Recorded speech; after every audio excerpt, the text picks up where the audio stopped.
श्री तुळजाभवानी मंदिर संस्थानातील अधिकारी व कर्मचाऱ्यांचे काळी फीत लावून दिवसभर काम बंद आंदोलन। श्री तुळजाभवानी मंदिर संस्थान तुळजापूर येथील अधिकारी व कर्मचाऱ्यांनी आज काळी फीत लावून दिवसभर काम बंद आंदोलन केलं। घडलेल्या घटनेच्या निषेधार्थ कठोर कायदेशीर कारवाई करण्याची मागणी यावेळी करण्यात आली आहे। आंदोलनादरम्यान अधिकारी व कर्मचाऱ्यांनी संबंधित घटनेचा निषेध नोंदवला। त्यानंतर सर्व अधिकारी व कर्मचारी यांनी जिल्हाधिकारी कार्यालयात जाऊन जिल्हाधिकारी तथा अध्यक्ष श्री तुळजाभवानी मंदिर संस्थान श्री कीर्ती किरण पूजा यांना निवेदन सादर केलं। निवेदनात 18 जुलै 2026 रोजी श्री तुळजाभवानी मंदिर संस्थानच्या अधिकारी व कर्मचाऱ्यांशी अर्वाच्य भाषेत शिवीगाळ करून धमकी दिल्याबाबत नमूद करण्यात आलं। या घटनेमुळे अधिकारी व कर्मचाऱ्यांमध्ये भीतीचं वातावरण निर्माण झाल्याचं निवेदनात नमूद करण्यात आलं। संबंधित व्यक्तीविरुद्ध तुळजापूर पोलीस ठाण्यात गुन्हा दाखल करण्यात आला। या प्रकरणात कठोरात कठोर कायदेशीर कारवाई करण्यात यावी अशी मागणी निवेदनाद्वारे करण्यात आली आहे।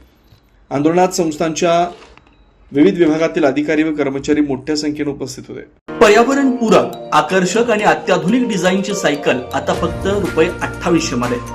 सानविग्राम जनशक्ती फाउंडेशन व सानविग्राम जनशक्ती ट्रस्ट यांच्या संयुक्त विद्यमाने शालेय विद्यार्थी विद्यार्थिनी, महाविद्यालयीन विद्यार्थी विद्यार्थिनी तसंच नोकरदार वर्गासाठी विशेष सायकल योजना राबवण्यात येते। बाजारात सुमारे 4500 ते 5500 किमतीची पर्यावरण पूरक, आकर्षक आणि अत्याधुनिक डिझाईनची सायकल फक्त ₹2800 मध्ये उपलब्ध करून देण्यात येते। या योजनेचा लाभ अनेक नागरिकांनी घेतलाय। आपण या संधीचा लाभ घ्यावा। महत्त्वाची सूचना, या योजनेसाठी पूर्व नाव नोंदणी आवश्यक आहे। नाव नोंदणी करताना कोणतेही शुल्क आकारलं जाणार नाही। सायकल प्रत्यक्ष स्वीकारताना फक्त ₹2800 भरावे लागतील।